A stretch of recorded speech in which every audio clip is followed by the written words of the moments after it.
Bismillahirrahmanirrahim. Assalamu alaikum dear students and viewers. Welcome to the channel AIOU Educational Hub.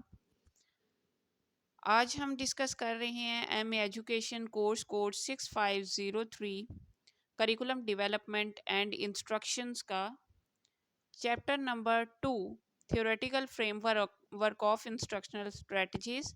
और इस chapter का part 1 जो है वो मैं आपके साथ डिस्कस कर चुकी हूँ। अब इसका पार्ट 2 हम डिस्कस करेंगे।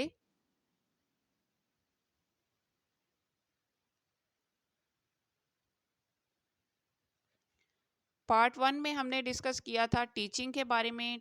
टीचिंग क्या है, उसकी डेफिनेशन क्या है, कहाँ से ड्राइव किया गया, उसका प्रोसेस क्या है, उसकी नेचर क्या है, उसके मैक्सिम्स क्या हैं।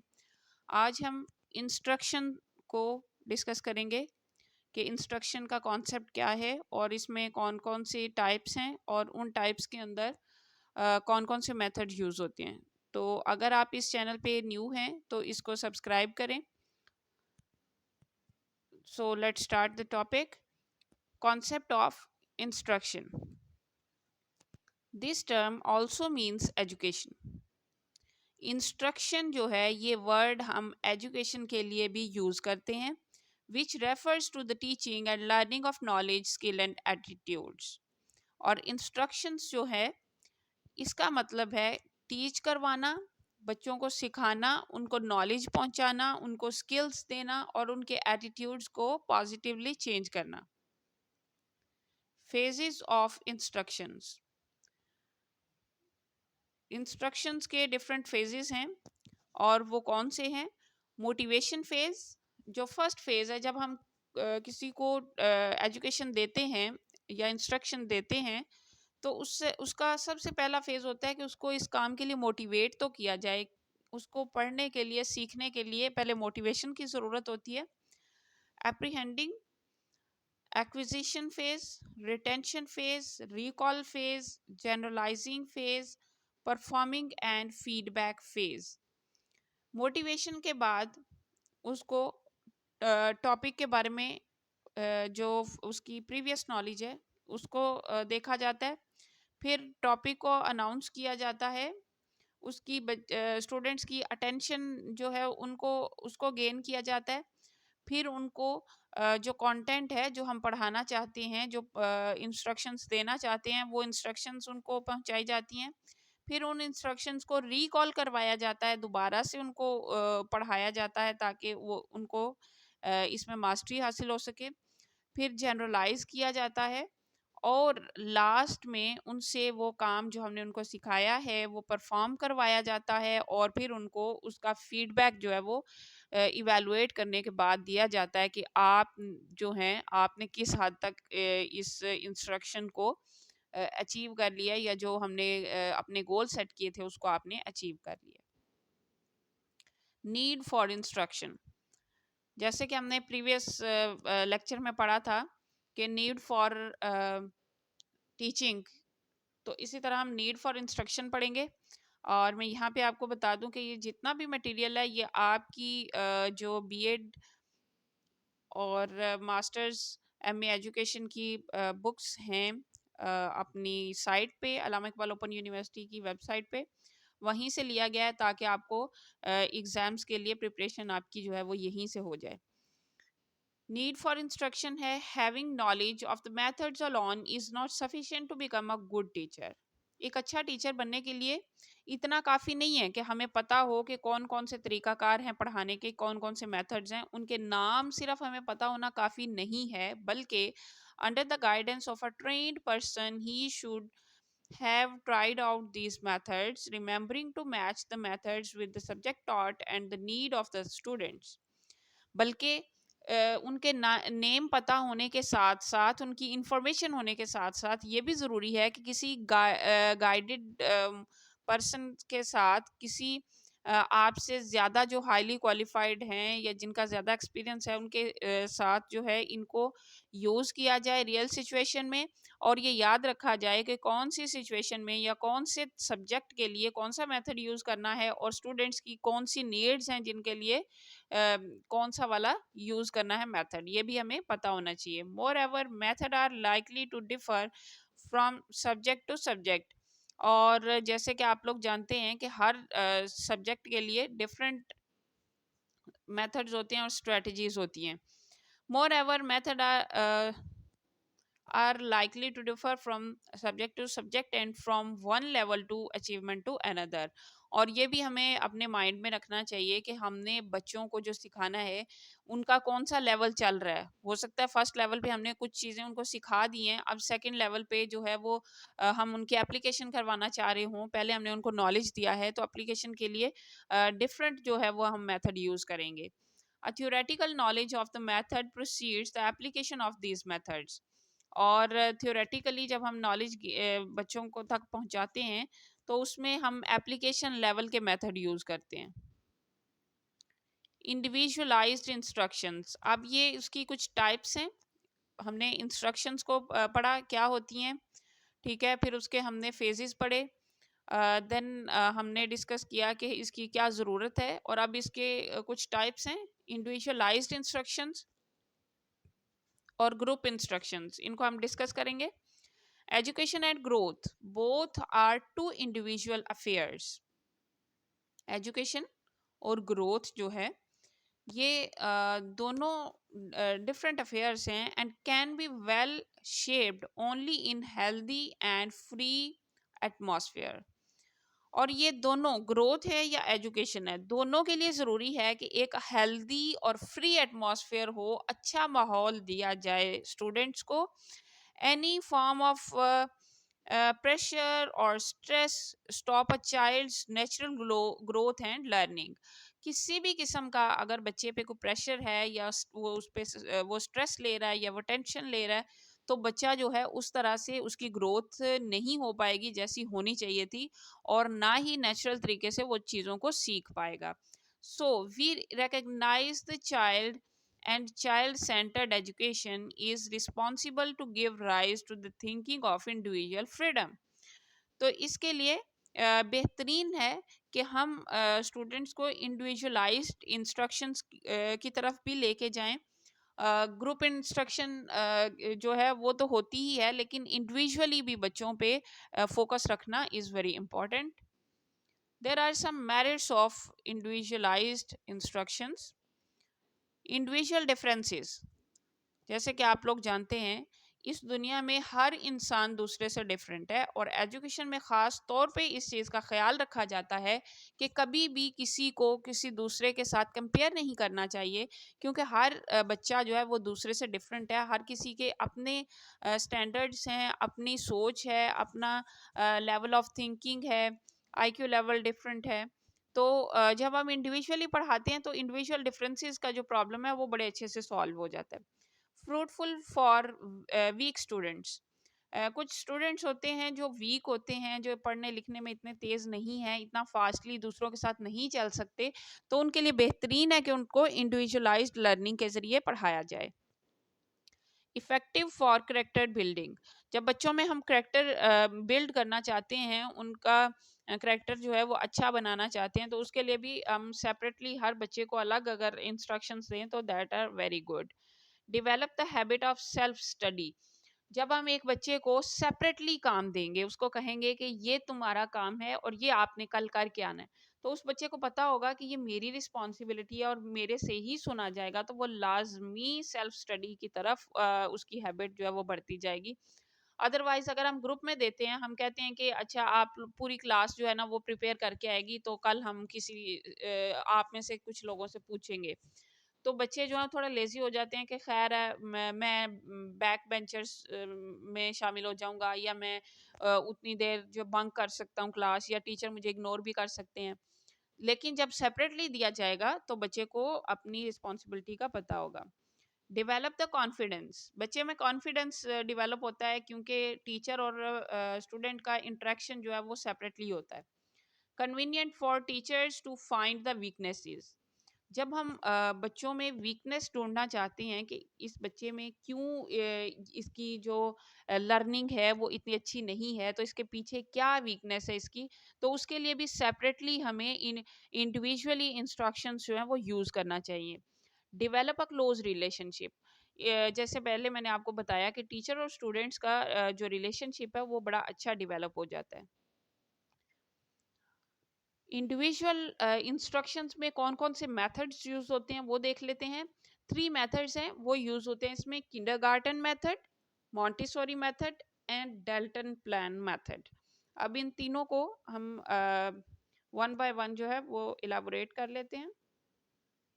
Kindergarten, in German language, kindergarten stands for garden for children। German जुबान में किंडरगार्टन का मतलब है कि बच्चों के लिए एक बाग या एक garden. Basic philosophy of this method is that children grow like plants और फ्लावर्स इन अ गार्डन। और किंडरगार्टन से मुराद ये है कि बच्चों को ऐसे ही समझा जाए जैसे कि गार्डन के अंदर फ्लावर्स की केयर की जाती है। Froebel along with Pestalozzi used this method। फ्रॉबल और पिस्टलोजी दोनों ने इस मेथड को यूज किया। फ्रॉबल considered a school as a garden as and a teacher as a gardener। और फ्रॉबल का ये मानना था कि स्कूल जो है वो एक गार्डन है, एक जो है वो गार्डन की तरह है, और टीचर्स जो हैं वो उसकी केयर टेकर्स हैं, वो उसका केयर करने वाले हैं, उसके गार्डनर हैं। Who has a look after the little human kids as plants and waters them to grow their beauty and perfection। और टीचर्स का ये काम है कि उस गार्डन में जितने भी फ्लावर्स हैं, मीन टू से किड्स हैं, उनको फ्लावर्स की तरह और प्लांट्स की तरह पानी दिया जाए ताकि उनका वो ग्रो करें और ज़्यादा ब्यूटीफुल तरीके से, परफेक्ट तरीके से वो बड़े हों। ही बिलीव्ड इन सर्टेन प्रिंसिपल्स, वो कुछ प्रिंसिपल्स उन्होंने सेट किए थे जिन पे वो बिलीव करते थे। He gives out 3 names to the unity and link them in the scheme of things. Next one is Montessori। Dr. Maria Montessori was a scientist। जो डॉक्टर मारिया मॉन्टेस्ट्री थी वो एक साइंटिस्ट थी और एंथ्रोपोलॉजिस्ट थी, एजुकेशनिस्ट थी और फिजिशियन थी वो। ठीक है। She desired to teach children through real experiences by giving them concrete material and maintaining learning situation for them। और वो इस चीज़ पे बिलीव करती थी कि बच्चों को सिखाने के लिए एक्सपीरियंस करवाया जाए, रियल सिचुएशन में कंक्रीट चीज़ें जो उनके हाथ में थमाई जाए, उनको कहा जाए कि इससे एक्सपीरियंस करें और चीज़ों को सीखें। Now we will look at her philosophy and principles which she framed for her method of teaching the children। अब हम कुछ प्रिंसिपल्स देखते हैं, वो कौन कौन से हैं जो इन्होंने सेट किए थे। फुल फ्रीडम, एक तो बच्चों को आज़ादी दी जाए सिखाते हुए। एजुकेशन फॉर ग्रोथ, और इस तरह की एजुकेशन दी जाए जिस तरह से उनकी ग्रोथ भी अच्छी हो। एजुकेशन फॉर सेल्फ, और उनके अपने लिए उनको सिखाया जाए। Individuality as a psychological process, और इंडिविजुअली उनको चीज़ें सिखाई जाएं। Sense training, sensation of color, sound, weight, touch and temperature, etc. Motor efficiency, muscular activities। Motor efficiency या एक्टिविटीज़, मस्कुलर एक्टिविटीज़ वो होती हैं जिसमें हम अपने हाथ और पाँव से चीज़ों को या अपने कोई काम अपने हाथों से करके जो सीखते हैं वो that are called the motor activities. और स्टूडेंट्स को जो डॉक्टर मारिया हैं मॉन्टेसरी, उनका ये कहना था कि इस तरह से सिखाया जाए कि बच्चों को रियल सिचुएशन में एक्सपीरियंस करवाया जाए और एक्सपीरियंस के ज़रिए उनको फ्रीडम भी दी जाए और वो सीखें भी, अपने लिए सीखें, अपने और खुद चीज़ों को अपने हाथों से करके उनको पता चले कि हाँ ये काम करने से ये रिजल्ट्स आते हैं। And the last one is Dalton plan.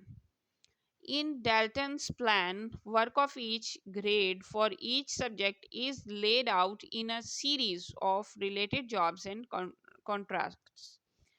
इसमें क्या होता है, डेल्टन प्लान में हर ग्रेड में डिफरेंट सब्जेक्ट के लिए एक सीरीज, जॉब की एक सीरीज होती है कि ये पहले करेंगे स्टूडेंट्स, फिर ये करेंगे, फिर ये करेंगे, एक पूरी लिस्ट होती है। Teachers outline monthly contracts or weekly assignments for the whole year's supplies, guide sheets and guidance for work to be done। और टीचर्स जो है वो आउटलाइन करते हैं कि इस मंथ में क्या करना है, नेक्स्ट मंथ में बच्चों ने क्या करना है, या वीकली सेट कर लेते हैं और उन बच्चों को गाइडेंस के साथ जो है वो प्रोवाइड कर देते हैं कि ये काम आपने इस वीक में करना है। Assignments may be self corrected, review corrected by other teachers or are handled in pupil teacher conference। और वो जो असाइनमेंट्स दी जाती हैं उनको कैसे करेक्ट किया जाता है या कैसे चेक किया जाता है, सेल्फ करेक्शन भी है, खुद भी आप उसको रिव्यू कर सकते हैं, आप अपने जो पीयर्स हैं, जो आपके फेलोज हैं, क्लास फेलोज हैं, उनसे भी करवा सकते हैं, या आपके टीचर्स जो हैं कॉन्फ्रेंस में उनको हल करके या उनके जो भी मिस्टेक्स हैं वो आपको बता सकते हैं। अच्छा जी, हमने अब पढ़ा इंडिविजुअल इंस्ट्रक्शंस, अब हम पढ़ेंगे group instructions. Thus, we may define group instructions as this instruction is imparted collectively to a group of students at the same time and place। As we know its name group instruction, तो it means के group instruction ऐसी instructions हैं जो हम students के एक group को provide करते हैं सेम टाइम पे सेम जगह पे। So we can say that it is not specified restricted to a single student, rather it focus on all students equally। तो इसमें हम किसी एक सिंगल स्टूडेंट पे फोकस नहीं करते या रिस्पॉन्सिबिलिटी नहीं बनती, बल्कि पूरी क्लास की, पूरे ग्रुप की रिस्पॉन्सिबिलिटी होती है, इक्वली हम उनको सिखाते हैं। In modern and democratic system of education, it is defined as this is a process whereby a group endures to solve a problem through mutual discussion, thinking, planning, determination, and analysis. Through cooperation and creative thinking, the members of such group achieve their goal। तो modern democratic system के ज़रिए इसकी definition कुछ यूं है कि ये एक ऐसा प्रोसेस है जिसमें एक ग्रुप कोई भी प्रॉब्लम है उसको मिल के सॉल्व करते हैं और आपस में डिस्कस करते हैं, सोचते हैं, प्लान करते हैं, डिटर्मिन करते हैं और चीज़ों का तज्जिया करते हैं, एनालिसिस करते हैं और एक दूसरे का को कोऑपरेट करते हैं ताकि वो उनके जो म्यूचुअल गोल्स हैं वो अचीव हो सकें। प्रिंसिपल्स ऑफ ग्रुप इंस्ट्रक्शन, जब हम ग्रुप इंस्ट्रक्शंस करवाने जाते हैं तो उसमें कुछ प्रिंसिपल्स हैं जिनको हमने अपने माइंड में रखना होता है। वो कौन कौन से हैं? इक्वालिटी, फर्स्ट ऑफ ऑल जब हम ग्रुप में काम देते हैं तो ये मेक श्योर करें कि सबको इक्वल जो है वो डिवीजन दी जाए। क्लासिफिकेशन एंड ब्लेंडिंग, क्लासीफाई अगर हम कर रहे हैं तो हमें पता हो कि हम किस क्राइटेरिया पे लोगों को क्लासीफाई कर रहे हैं, या बच्चों को अच्छी तरह से ब्लेंड किया जाए। ये नहीं है कि अगर एक ग्रुप हमने बनाया जो बिल्कुल वीक बच्चे थे उनका हमने अलग ग्रुप बना दिया, जो लाइक थे उनका अलग बना दिया, ऐसे नहीं होना चाहिए, बल्कि ब्लेंडिंग होनी चाहिए। हर ग्रुप में हर तरह के स्टूडेंट्स जो हैं वो मौजूद होने चाहिए। पार्टिसिपेशन, हर बच्चे की पार्टिसिपेशन ग्रुप में जो है वो मेक श्योर करें कि होनी चाहिए। इवैल्यूएशन जो है वो भी सबकी होनी चाहिए और इक्वल बेसिस पे होनी चाहिए। ग्रुप साइज जो है वो बहुत ज़्यादा बड़े नहीं होने चाहिए और ना ही बहुत छोटा होना चाहिए। 3 to 7 स्टूडेंट्स का इनके दरमियान किसी भी नंबर के हम ग्रुप्स जो हैं वो बना सकते हैं। और ग्रुप में असाइनमेंट्स दी जाती हैं और कैपेबिलिटी चेक की जाए और सुपरविजन जो है वो लाजमी टीचर रखे। Instructional methods, problem solving method, इसके क्या मेथड्स हैं? जब हम ग्रुप में पढ़ाते हैं तो उसके कुछ मेथड्स हैं। उसमें प्रॉब्लम सॉल्विंग मेथड है और प्रोजेक्ट मेथड है। फर्दर हम इनको डिफाइन करते हैं कि प्रॉब्लम सॉल्विंग मेथड क्या है और प्रोजेक्ट मेथड क्या है। Problem solving method, we may define problem solving as a manner of dealing with that which is problematic. A method involves clear definition of problems confronted, formation of hypothetical solutions, hunch or suggestions, deliberate test of hypothesis until evidence warrants its acceptance. कोई भी एक problem है, उसको हम लेते हैं और उस प्रॉब्लम को जो है डिफाइन किया जाता है, फिर उसको उसका सल्यूशन ढूंढा जाता है और फिर सजेशंस दिए जाते हैं.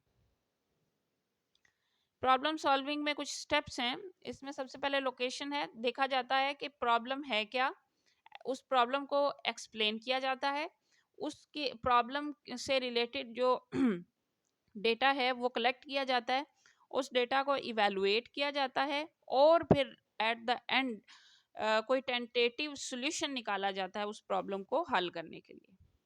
सेकंड, इसी में फर्दर प्रॉब्लम सॉल्विंग में टू मेथड्स हैं, जो कि है इंडक्टिव एंड डिडक्टिव मेथड. जो इंडक्टिव मेथड है उसमें हम चीज़ों को स्पेसिफिक से जनरल की तरफ लेके जाते हैं.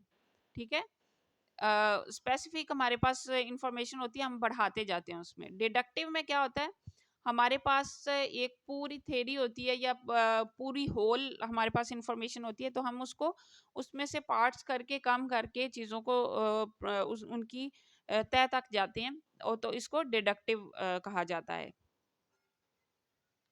The next one is project method.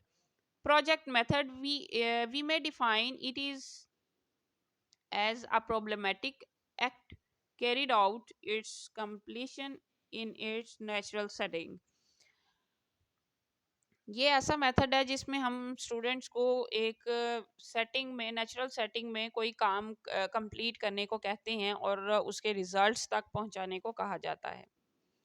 इसके क्या स्टेप्स हैं वो देख लेते हैं. प्रोविजन ऑफ अ सिचुएशन, एक सिचुएशन जो है सेट की जाती है, अपने ऑब्जेक्टिव तैयार किए जाते हैं कि हमारा मकसद क्या है इस प्रोजेक्ट को बनाने का, फिर उसके बारे में हम किस तरह से इस प्रोजेक्ट को हम कंप्लीट करेंगे प्लान किया जाता है, फिर उस प्रोजेक्ट को किया जाता है, करने के बाद उसको इवेलुएट किया जाता है कि उस क्या रिजल्ट्स हैं, उन रिजल्ट्स को रिकॉर्ड किया जाता है. क्लास इंस्ट्रक्शन, हमने जो पहले टू टाइप्स पढ़ी हैं उसमें इंडिविजुअल इंस्ट्रक्शन, ग्रुप इंस्ट्रक्शन, और अब हम पढ़ रहे हैं class instructions. It leads to character building. Today class instruction is inevitable in every respect. According to Paus, education is a social process, and according to Michel Lee, in fact, class is a model social environment with a fundamental aim to make conscious attempt and effort for pupil learning. Class जो है educational process में, educational process जो है वो एक social process है, क्योंकि हमारा स्कूल जो है वो एक मिनी सोसाइटी है. तो इसी तरह जो क्लास है वो सोसाइटी का एक पार्ट है, और सोसाइटी के आने वाले जो लोग हैं वो उसमें मौजूद हैं. तो हमें उनको एक एम्स के अकॉर्डिंग जो हमारे ऑब्जेक्टिव्स हैं आने वाले वक्त के लिए, उनको लेके हमें क्लास को जो है वो इंस्ट्रक्शंस देनी होती हैं. इसके प्रिंसिपल्स कौन कौन सी हैं. क्लास साइज, एक तो ये है कि क्लास साइज बहुत बड़ा नहीं होना चाहिए, जैसे 50 to 60 to 70 इतने स्टूडेंट्स नहीं होने चाहिए. ज़्यादा से ज़्यादा 35 स्टूडेंट्स या 30 स्टूडेंट्स होने चाहिए. ऑर्गेनाइजेशन, अच्छा ऑर्गेनाइज किया वो हो क्लास को. यूनिफॉर्मिटी, और बच्चों में आपस में इत्तेहाद होना चाहिए. अप्रिसिएशन, पूरी क्लास की अप्रिसिएशन ज़रूरी है, उनको दाद दी जाए उनके काम की, उनको अप्रिशिएट किया जाए. इंडिविजुअल डिफरेंसेस जो होते हैं, जैसे पहले भी डिस्कस किया, हर बच्चा एक दूसरे से मुख्तलिफ है, तो किसी को भी डिग्रेड ना किया जाए बल्कि मोटिवेट किया जाए. प्रमोशन ऑफ पॉजिटिव रिएक्शन, अगर कोई बच्चा अच्छा रिएक्ट करता है, अच्छा काम करता है, तो उसको प्रमोट किया जाए. डिसिप्लिन का क्लास में ख़ास ख्याल रखा जाए. क्लास को ऑर्गेनाइज करने के डिफरेंट स्टाइल्स हैं, वो हमें पता होने चाहिए एज अ टीचर, और हम उनको किसी भी अपने प्रॉपर स्टाइल से जो है वो अपनी क्लास को ऑर्गेनाइज करें. अवॉइड पनिशमेंट, कोशिश करें कि बच्चों को पनिशमेंट ना दें और उनको पॉजिटिवली जो है वो इनकरेज करें। इंस्ट्रक्शनल मेथड इसमें कौन कौन से हैं? डिमॉन्स्ट्रेशन मेथड है, स्टोरी टेलिंग मेथड है और लेक्चर मेथड है। ये तीनों मेथड हम इसमें यूज कर सकते हैं। डिमॉन्स्ट्रेशन मेथड का मतलब है कोई एक्ट हम खुद करके बच्चों को दिखाएं जो उनको सिखाना है। फॉर एग्जांपल अगर हम किसी बच्चे को कंप्यूटर चलाना सिखाना चाहते हैं तो हम डिमॉन्स्ट्रेशन करेंगे उसके सामने, जिसको शॉर्ट फॉर्म में हम डेमो भी कहते हैं। हम उसको कंप्यूटर चलाना पहले खुद सिखाएंगे, क्लास के सामने खुद सारा कुछ करके दिखाएंगे कि पहले ये बटन प्रेस करना है, उसके बाद ये करना है। स्टोरी टेलिंग में ये है कि हम किसी भी चीज़ की हिस्ट्री बताना चाहते हो या किसी की भी कोई अच्छी चीज़ें बातें बताना चाहते हो तो हम एज अ टीचर पूरी क्लास को स्टोरी बना के सिखा सकते हैं। लेक्चर मेथड जो है उसमें भी ज़्यादातर जो टीचर्स हैं वही अपनी इंफॉर्मेशन को बच्चों तक पहुंचाते हैं, और लेक्चर मेथड में हम कोई टेक्निक यूज़ कर लेते हैं जिसमें स्टूडेंट्स भी पार्टिसिपेट कर लेते हैं। At the end of this lecture, I have some important questions from this chapter, chapter number 2. ये क्वेश्चंस आपने लाजमी इनको देख लेना है क्योंकि इन्हीं में से आपके एग्जाम में भी आते हैं। ठीक है, thank you so much for listening me. इंशाल्लाह नेक्स्ट चैप्टर के साथ नेक्स्ट वीडियो में दोबारा से हम यहाँ पे